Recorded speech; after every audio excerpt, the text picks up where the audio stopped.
Sigue leyendo Las mujeres detrás de Picasso.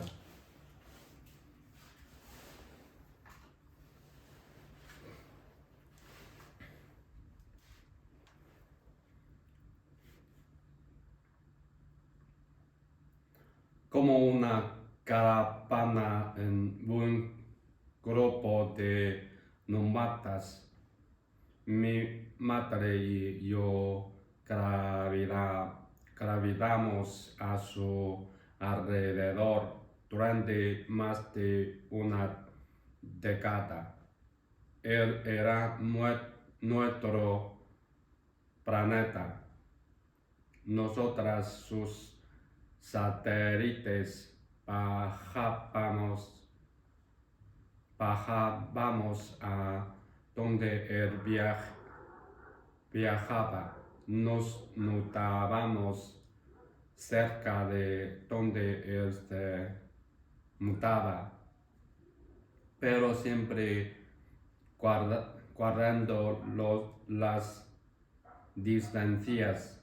Algunas noches, mientras me acariciaba el pelo, mi madre me susurraba que éramos su secreto. Me hacía sentir especial suelo.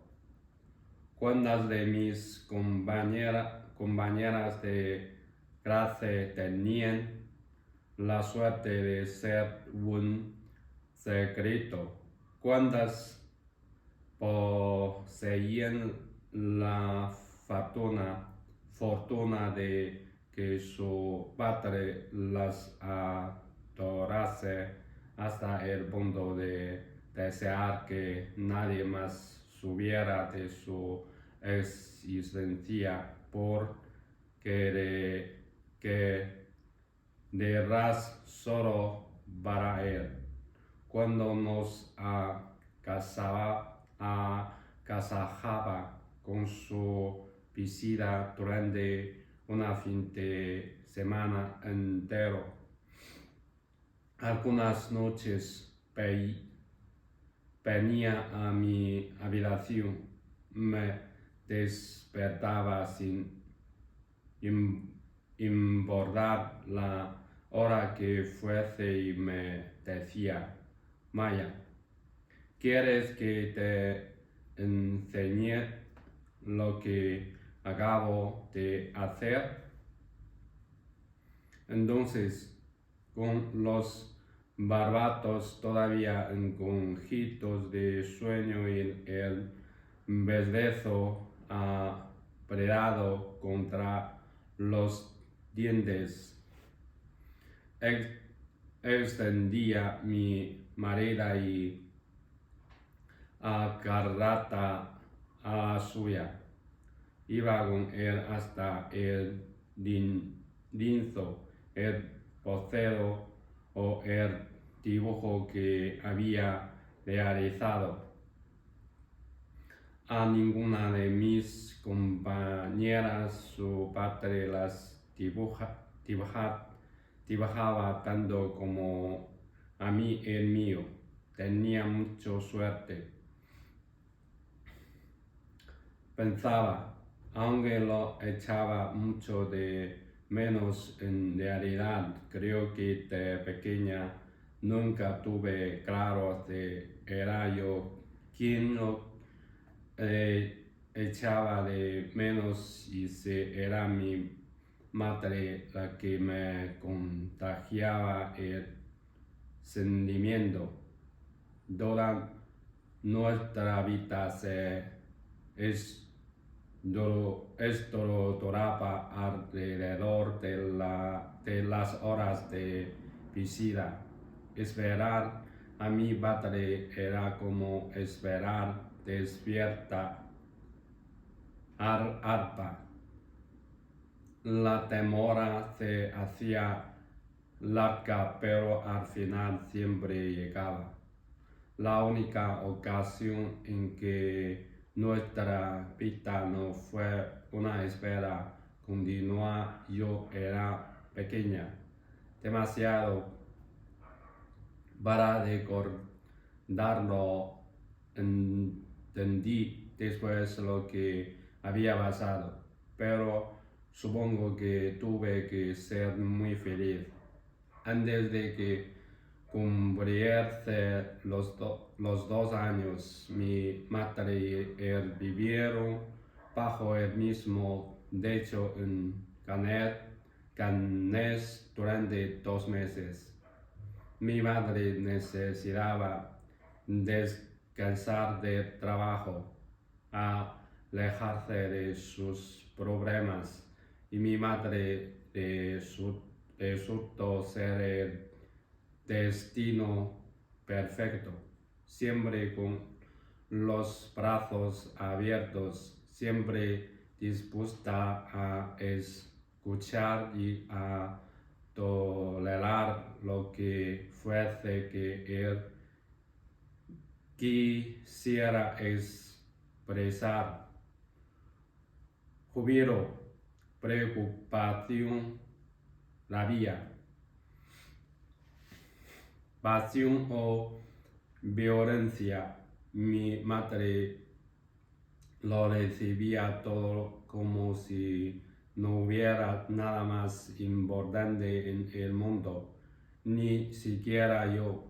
Durante 2 meses mi madre lo tuvo por entero para ella. Así que intuyo que nunca fue más feliz que en aquellas semanas.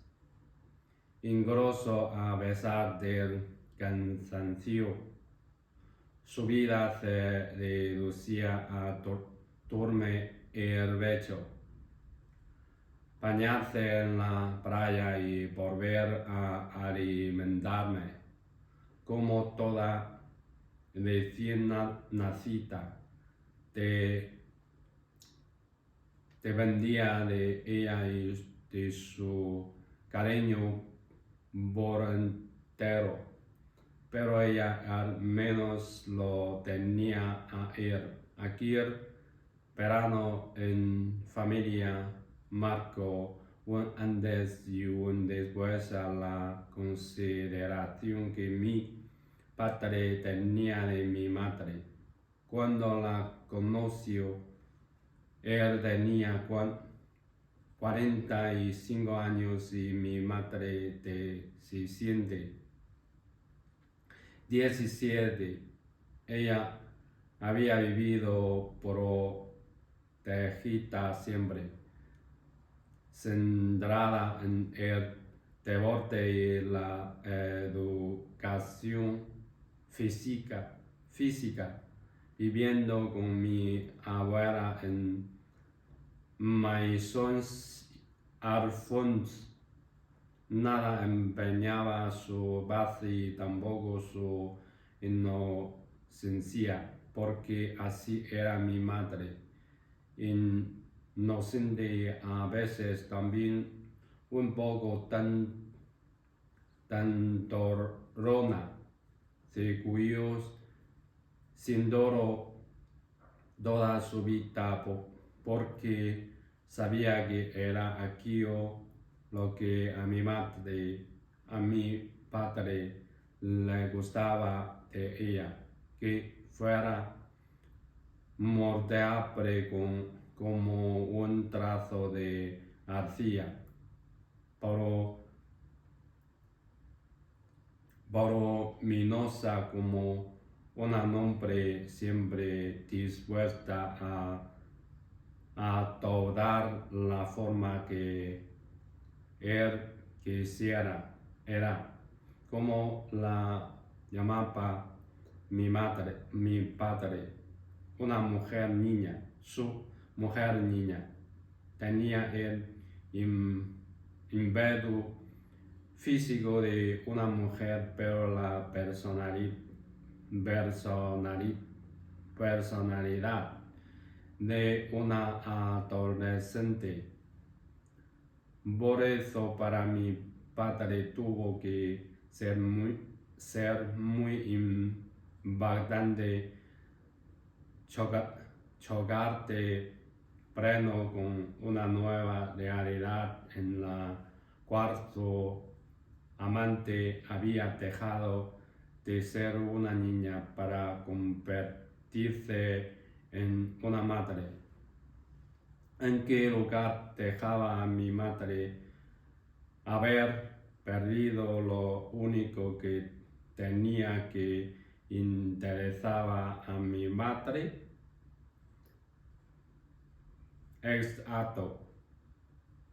Exacto, en una posición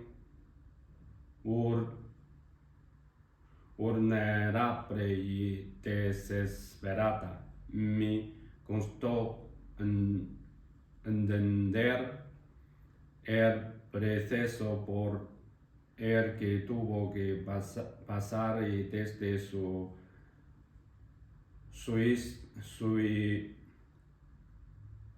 suicidio me ha costado mucho explicárselo a otra persona.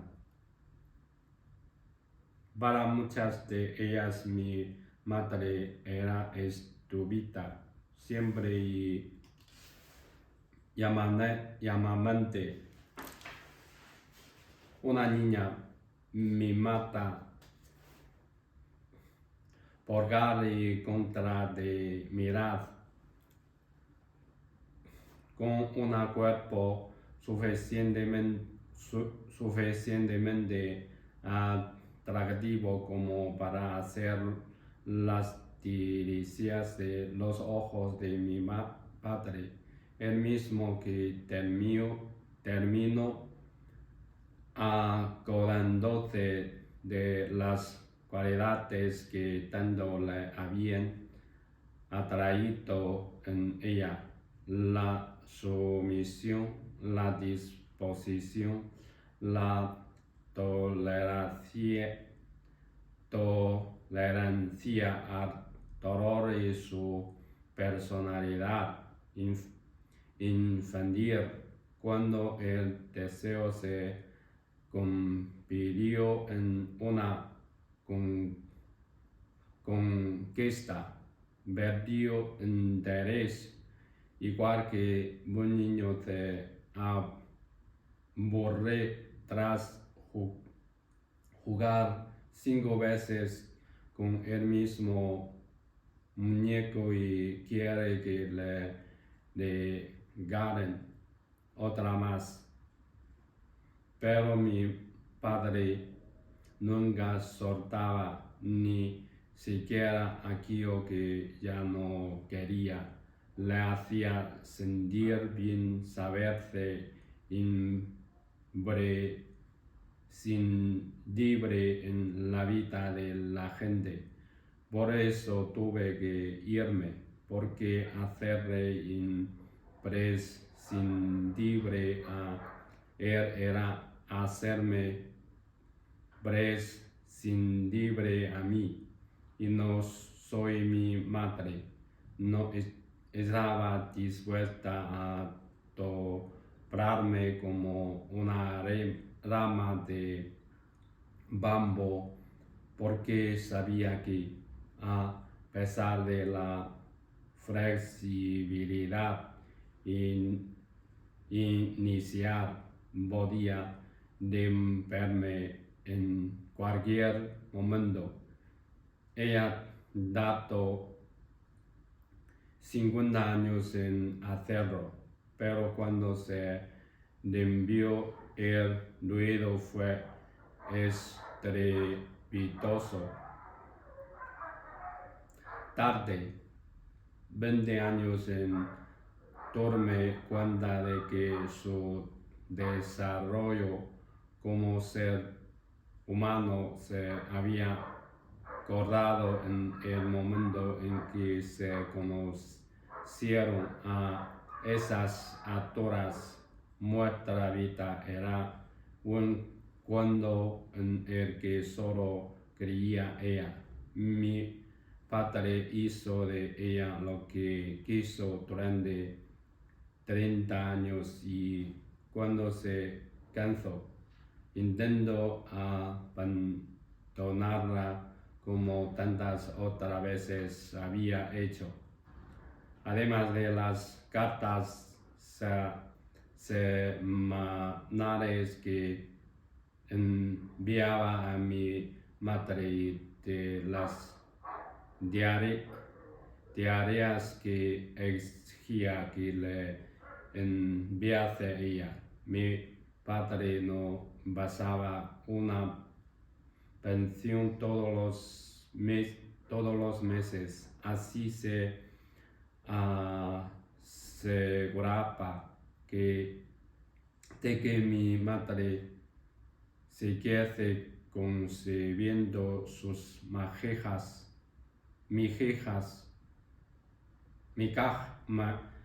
migajas como un manjar y que a mí no me faltara nada material. Claro, en 1970, de repente, los cheques dejaron de llegar, las cartas dejaron de recibir de vuelta. Mi madre vio por primera vez el abismo que había tenido ante sus ojos durante décadas y sintió un vértigo, mucho vértigo. Por aquel entonces ya no vivíamos juntas, pero moví cielo y tierra para que fuese independiente económicamente. Conservaba un gran arijo de cartas de mi padre, dibujos que me hizo en la infancia, en fin, cosas que en el mercado del arte tienen mucho valor porque no todo el mundo tiene un padre que se apellide como el mío. El único problema es en que nada que todo aquello tenía su firma. Así que moví los hijos oportunos para que dos marchantes se presentasen en su domicilio, le enseñasen la caja con todos esos recuerdos y le pidieran que los firmase.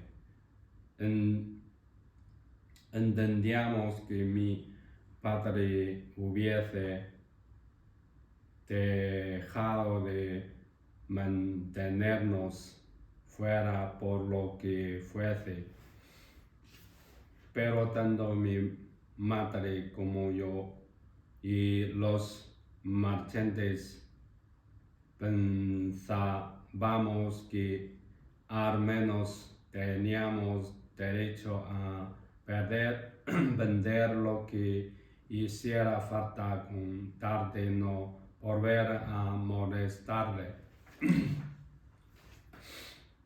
Al parecer entró en cólera, se tomó el intento de venta por parte de mi madre como una de las mayores ofensas que nadie le había infligido nunca.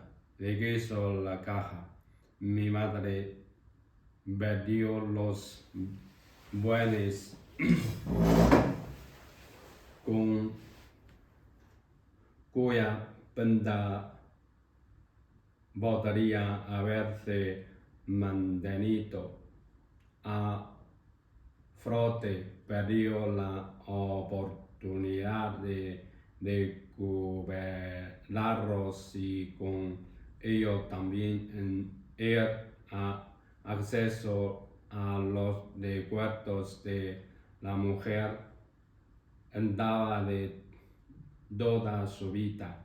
Fue entonces cuando tuvimos que recurrir a los abogados. Algo debía de poder hacerse al respecto. Puede que la legislación francesa tenga cosas de problemas de probables, pero desde luego que no se cuenta entre ellas la imposición de lo que se conoce como obligación natural. Al haber estado pasándole a mi madre una asignación mensual durante 30 años, mi padre había reconocido la dependencia económica de ella y estaba obligado por ley a seguir pagándole la pensión siempre que pudiera permitírselo, aunque tardaron muchos meses en conseguirlo. Nuestros abogados llegaron finalmente a un acuerdo por el cual se reanudaba el pago de la pensión y además se elevaba el importe de esta. Mi madre pudo respirar tranquila y yo también. Su intención nunca fue obtener más dinero. Lo único que ella quiso de mi padre fue amor y durante 30 años y dedicó a hacer lo impensable indecible por conseguirlo.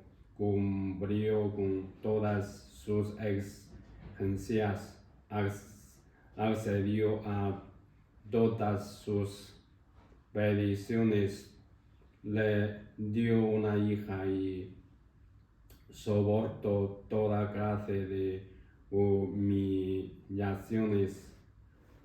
Una de las más flagrantes que recuerdo fue cuando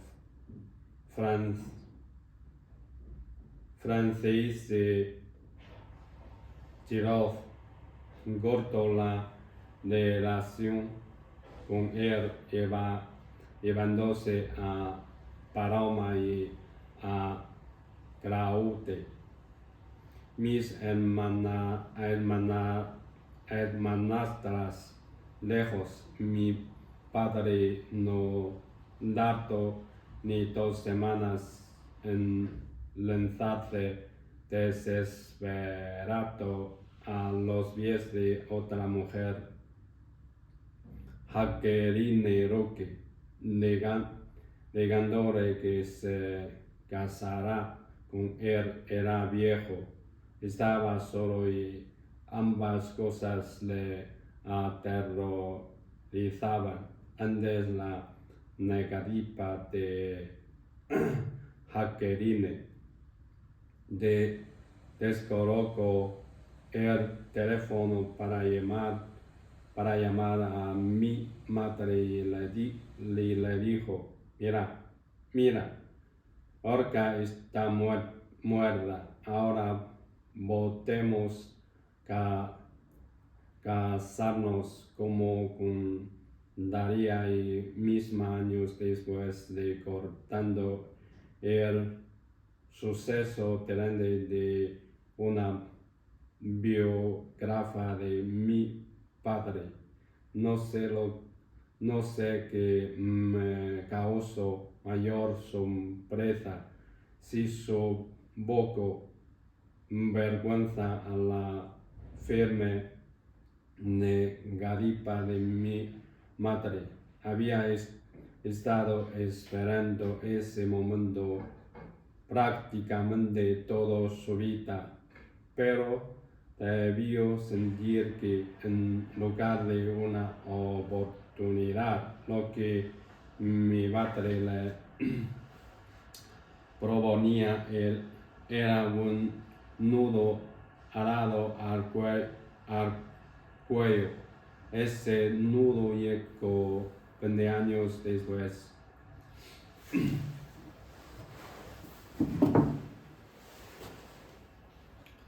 Aunque de otra forma, resulta curioso que al principio de su relación fuera mi madre quien intentase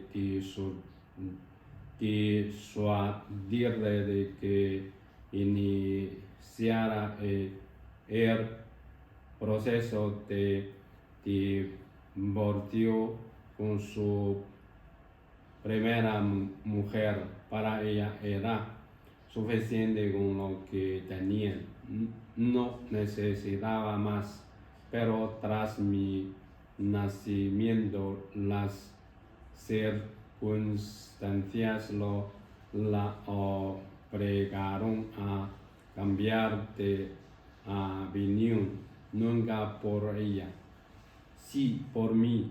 Yo tenía un padre que conocía, que venía a verme todas las semanas, porque no podía entonces hacer el esfuerzo de apostar por la legitimidad de mi nacimiento.